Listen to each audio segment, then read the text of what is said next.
What's up guys, this is Josh with Sheepdog Conservation, and we're back with another informational gear video. This will be another What's in My Exo with my K2 and my 3500 bag this time. If you watched the last one, it was with the Cribload for just run and gun day hunting. This time I'm going to show how I would pack and set up for like a 3 to 5 day or a weekend backcountry trip. So I just got done going on a 3-day weekend trip to Eastern Oregon, and I used this pretty much this exact same loadout, and it was 33 pounds, and that was with 2.5 days of food and basically 2 days or 3 days of water. We kind of packed extra because we were staying up high on ridge tops to stay away from the water where the mosquitoes were. So that's the weight, and again, that's pretty light because I try to keep it bare bones. You'll recognize like the same KillKit, FirstAid setup from the previous video. This time I just add some stuff for water, food, cooking, and then obviously sleeping and shelter. As you can see, we're started out with the camp set up, and I'm just going to kind of break it down and show you guys how each part would go into the pack.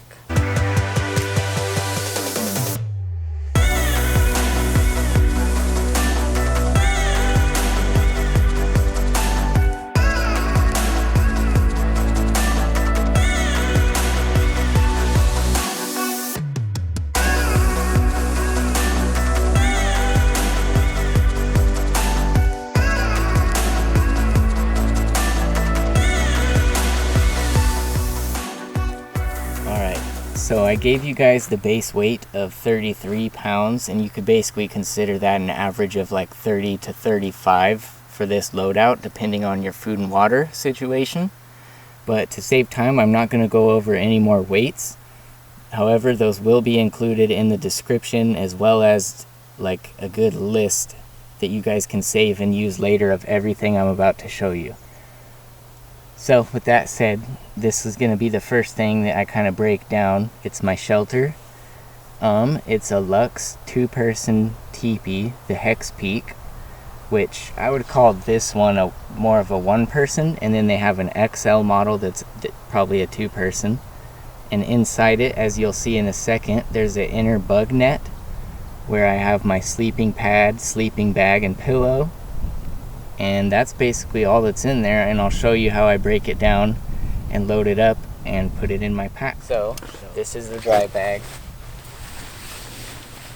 This is my MountainHardwear 22-degree sleeping bag. Sea to Summit pillow that's inflatable. And this is a big Agnes pad. I like it a lot. So far it's been durable, and it's pretty cushy.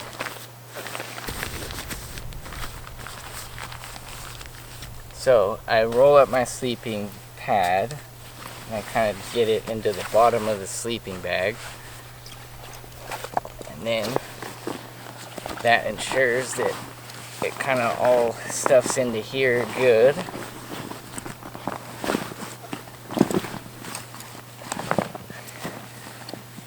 So the pad's at the bottom of the dry bag. I'm just gonna stuff the sleeping bag in there. Alrighty, so this is just like a basic dry bag I got from a little store at the beach, I think, honestly. It's 30 liters, which works pretty good with the Exo. However, they do make their own dry bag that snaps into the pack, so I could have done all this with the dry bag inside of my pack. Keeps all that dry and safe, and it fills the pack pretty good. I actually kind of stole this trick from Cody Kellum at Born and Raised Outdoors, so shout out to those guys.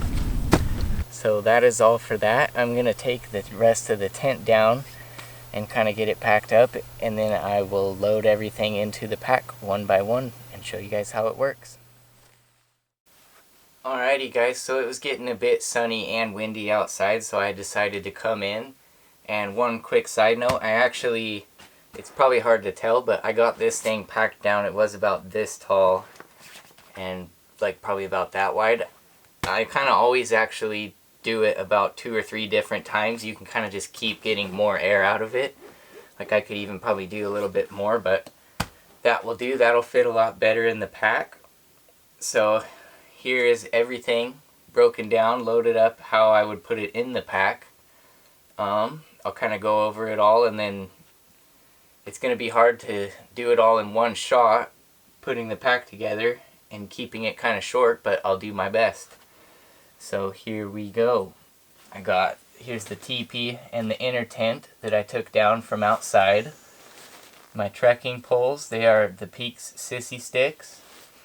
This is my Tyvek and my little seat or mat. Then coming over here, this is the kill bag, which you guys would maybe recognize from the first video of the day hunting pack. And just to go one quick other side note, the game bags that would go with that are still right here under the bag. And my Cribload panel is too, for whenever pack outs need to happen. So, kill bag. You guys, if you want to see what's inside of that, I would recommend watching the part 1 video. It's only like 5 or 6 minutes. Water, stove, first aid, 2 days of food. I don't have water right now, but I will show you guys where I would put water and how I do that. Here's the SleepKit, and just a puffy, just so I can kind of show you how I would pack extra layers into the pack. It's time to load up the pack. So right now the top lid is packed, and I will show you guys what's inside of that once everything else is loaded. But I also showed you the game bags underneath, so that would kind of be step 1. I take the kill bag just because of the way it's shaped, and the bottom of the pack is normally kind of a V shape. So I'm going to put this in there and fill that V shape. And that kind of makes a nice flat surface for this to go on. SleepKit goes in second. Oh yeah, that's a lot better. See, before my pack was like this when I was trying to load it for you guys.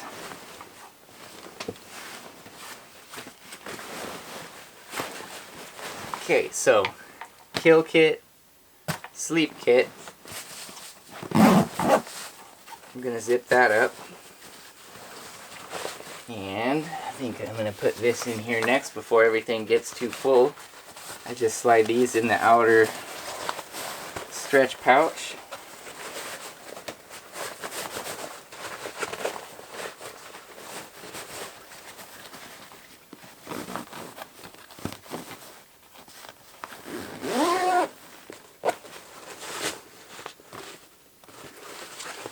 Alrighty.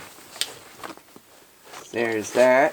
I think I'm not sure if you guys can even see this, I'm sorry, but hopefully you can get the order down. So, pack is probably half full on the height wise, and I just kind of try to keep a nice little platform and stack everything layer by layer. I'm going to go water.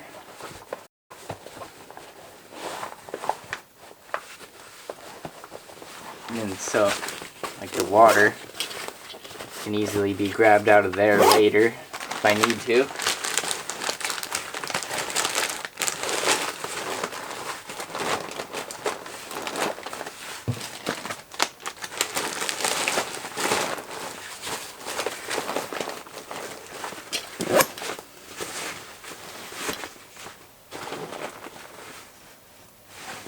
Food is in there. So, with the way this teepee is in the 2 pieces, it makes a nice even pack to just put each one of these pieces in the side.